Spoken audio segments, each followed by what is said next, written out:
क्या भगवान सचमुच अपने भक्तों की पुकार सुनते हैं?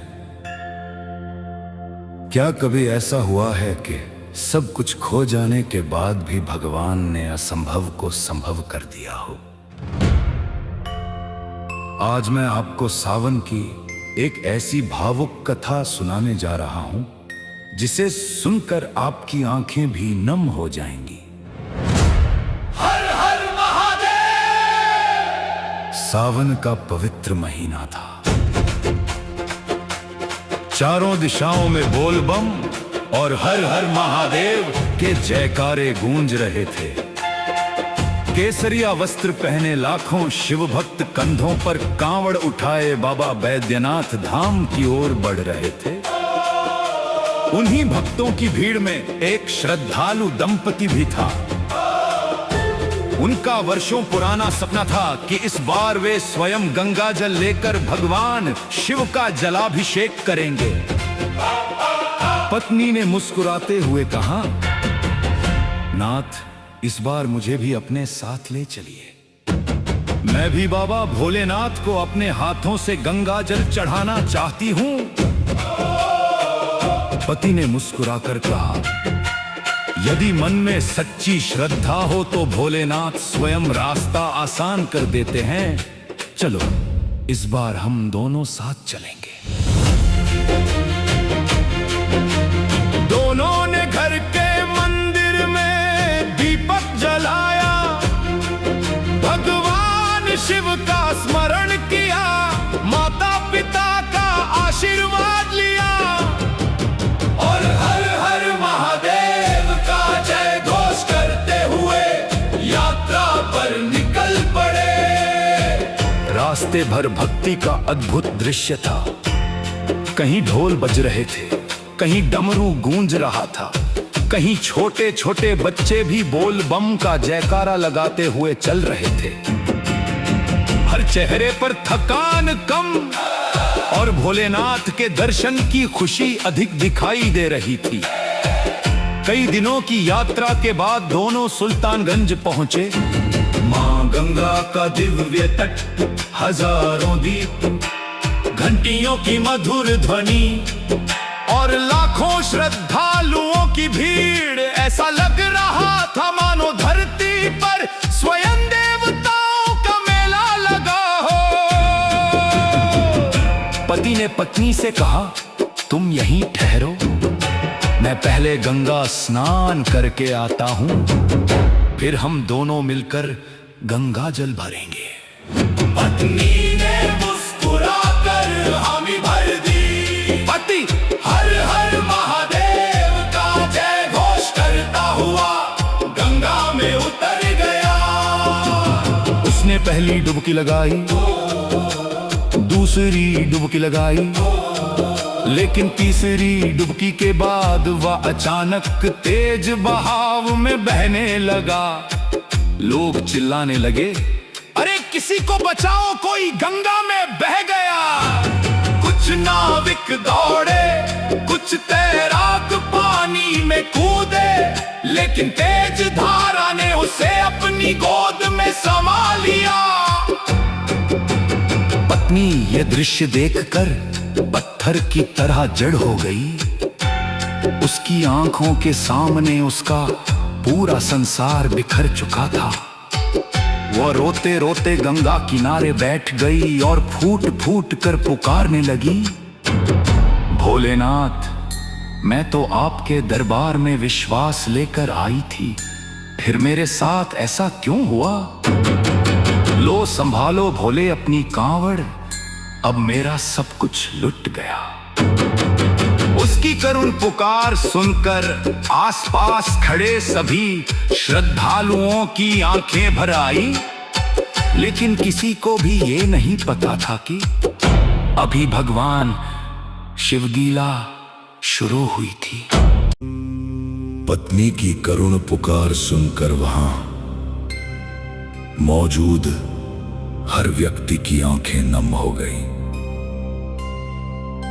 कोई उसे ढांढस बंधा रहा था, कोई कह रहा था, बहन धैर्य रखो, भोलेनाथ सब ठीक करेंगे, लेकिन उसका दिल मानने को तैयार नहीं था।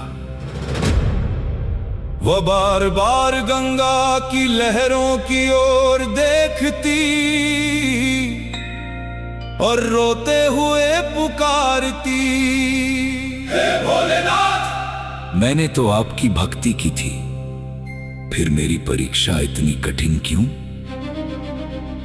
इसी बीच भीड़ को चीरते हुए एक वृद्ध संत वहां पहुंचे। लंबी जटाएं, माथे पर भस्म, हाथ में कमंडल और चेहरे पर अद्भुत तेज। उन्होंने शांत स्वर में कहा, बेटी, भगवान पर क्रोध मत करो। जिसे तुम अंत समझ रही हो सकता है वही नई शुरुआत हो। पत्नी ने आंसू भरी आंखों से उनकी ओर देखा और बोली, महाराज, मेरा सब कुछ तो गंगा में बह गया, अब मैं किसके सहारे जीऊं? संत मुस्कुराए और बोले, जो शिव पर विश्वास रखता है उसका विश्वास कभी व्यर्थ नहीं जाता। तुम बाबा बैद्यनाथ के दरबार जाओ, वहां अपने आंसू नहीं, अपनी श्रद्धा अर्पित करना। पत्नी ने पूछा, क्या सचमुच मेरे भोलेनाथ मेरी सुनेंगे? संत ने उत्तर दिया, भोलेनाथ भक्त की आवाज सुनने में कभी देर नहीं करते। देर होती है तो केवल हमारी श्रद्धा की परीक्षा में। इतना कहकर संत भीड़ में ऐसे विलीन हो गए, मानो वे आए ही ना हो। पत्नी ने इसे भगवान का संकेत माना। उसने कांपते हाथों से अपनी कांवड़ उठाई। आंखों में आंसू थे, लेकिन मन में फिर से विश्वास जाग उठा। वो अकेली ही बाबा धाम की ओर चल पड़ी। रास्ता आसान नहीं था। तेज धूप, पथरीली सड़क, नंगे पैरों में पड़े गहरे छाले, भूख और प्यास, फिर भी उसके होठों पर केवल एक ही नाम था, हर हर महादेव बोल बम। कई बार वो थक कर रास्ते में बैठ जाती, लेकिन फिर शिव का नाम लेकर उठ खड़ी होती। रास्ते में दूसरे कांवड़ियों ने उसे पानी पिलाया।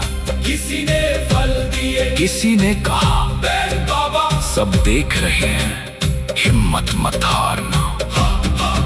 हर कदम पर उसे ऐसा महसूस होने लगा, जैसे कोई अदृश्य शक्ति उसके साथ चल रही हो।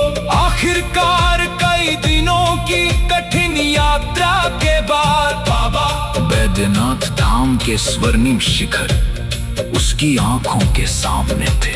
मंदिर में घंटियों की गूंज, हर हर महादेव के जयकारे, भक्तों की अपार भीड़ और चारों ओर अद्भुत दिव्यता। उसकी आंखों से आंसू बह निकले, वो कांपते कदमों से शिवलिंग के सामने पहुंची।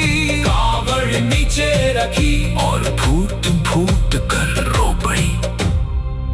भोलेनाथ, मैं कुछ मांगने नहीं आई, बस मेरा विश्वास मत टूटने देना। यदि मेरा सुहाग सचमुच आपकी शरण में है तो मुझे एक बार दर्शन करा दीजिए।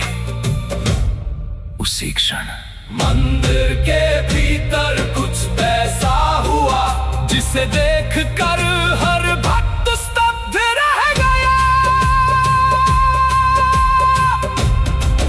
मंदिर के गर्भगृह में जैसे ही उस महिला ने कांपते हाथों से गंगा जल शिवलिंग पर अर्पित किया, अचानक पूरे मंदिर में घंटियां अपने आप बजने लगी। भक्त एक दूसरे की ओर देखने लगे। पुजारी भी कुछ क्षणों के लिए स्तब्ध रह गए। महिला फूट फूट कर रो रही थी। वो बार बार कह रही थी, भोलेनाथ, यदि आप सचमुच दयालु हैं तो मेरे सुहाग की रक्षा कर लीजिए।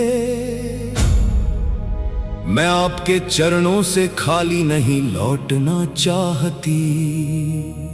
इतने में मंदिर के बाहर से एक आवाज आई, रास्ता दीजिए, रास्ता दीजिए। रास्ता दीजिए। भीड़ धीरे धीरे हटने लगी। सभी की नजरें मंदिर के मुख्य द्वार की ओर उठ गईं। एक साधु किसी घायल व्यक्ति को सहारा देकर भीतर ला रहे थे। उस व्यक्ति के कपड़े भीगे हुए थे, शरीर पर चोटों के निशान थे। लेकिन जैसे ही उस महिला की नजर उस चेहरे पर पड़ी, उसकी सांसें थम गई। वो कांपती हुई बोली, ये तो मेरे पति है। अगले ही पल वो दौड़कर उनके गले से लिपट गई। पूरा मंदिर हर हर महादेव के जयकारों से गूंज उठा। उसके पति की आंखों में भी आंसू थे। उन्होंने कांपती आवाज में कहा, मुझे गंगा की तेज धारा बहाकर बहुत दूर ले गई थी। मैं बेहोश हो गया था। तभी एक संत ने मुझे बचाया, मेरी सेवा की और कहा, तुम्हारी पत्नी बाबा धाम में तुम्हारा इंतजार कर रही है, देर मत करना। महिला की आंखों से आंसू रुकने का नाम नहीं ले रहे थे। वो समझ चुकी थी, वो कोई साधारण संत नहीं थे। स्वयं भोलेनाथ ने अपने भक्त की रक्षा की थी। दोनों पति पत्नी शिवलिंग के सामने दंडवत होकर रो पड़े। उन्होंने कहा, प्रभु हमें क्षमा कर दीजिए। दुख की घड़ी में हमारा विश्वास डगमगा गया था। अब समझ गए कि आपकी हर परीक्षा के पीछे आपकी कृपा छिपी होती है। तभी मंदिर के पुजारी ने मुस्कुरा कर कहा, भोलेनाथ अपने भक्तों को कभी नहीं छोड़ते। कभी कभी वे देर से आते हैं, लेकिन जब आते हैं तो चमत्कार करके जाते हैं। सभी भक्तों ने एक साथ जयकारा लगाया, बोल बम हर हर महादेव। लेकिन इस कथा का सबसे बड़ा चमत्कार अभी बाकी था, क्योंकि उसी रात उस दंपति को भगवान शिव ने एक ऐसा दिव्य संदेश दिया जिसने उनका पूरा जीवन बदल दिया। रात गहरा चुकी थी।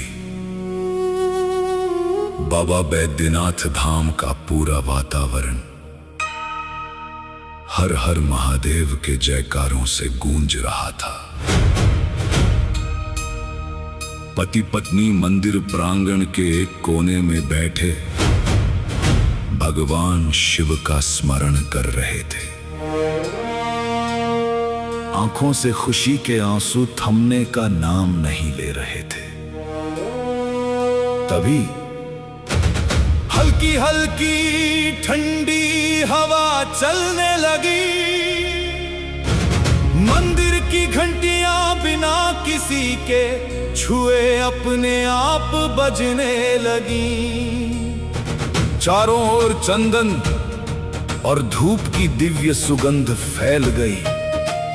दोनों ने देखा मानो उनके सामने तेजस्वी प्रकाश का एक दिव्य स्तंभ प्रकट हो गया हो। उस प्रकाश में उन्हें वही संत दिखाई दिए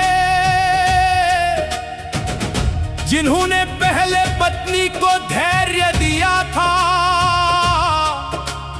और बाद में पति की जान बचाई थी। पति ने तुरंत उनके चरणों में सिर झुका दिया। पत्नी की आंखों से आंसू बहने लगे। वो बोली, महाराज, आपने हमारा जीवन लौटा दिया। आपका ये उपकार हम कभी नहीं भूलेंगे। संत मुस्कुराए और बोले, मेरा नहीं, ये सब भोलेनाथ की कृपा है। जो श्रद्धा से उन्हें पुकारता है, उसकी पुकार कभी व्यर्थ नहीं जाती। इतना कहकर वो संत धीरे धीरे उसी दिव्य प्रकाश में विलीन हो गए। दोनों पति पत्नी स्तब्ध रह गए।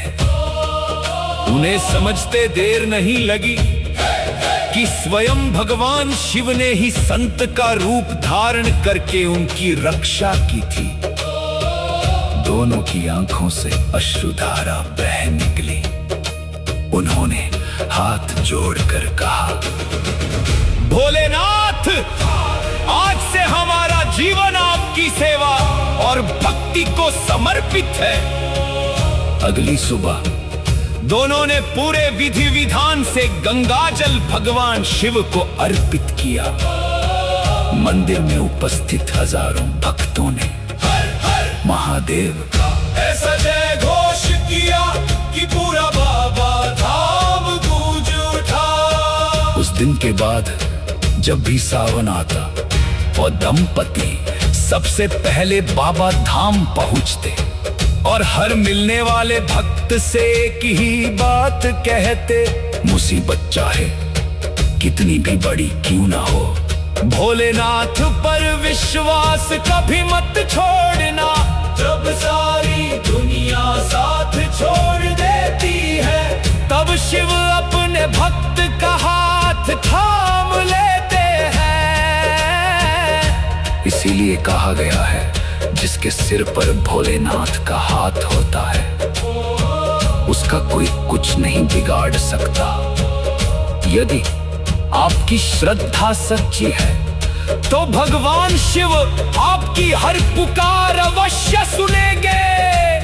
हर हर महादेव। अगर आपको ये कथा पसंद आई हो तो कमेंट में अवश्य लिखें, हर हर महादेव। और इस वीडियो को अपने परिवार और सभी शिव भक्तों के साथ अवश्य साझा करें।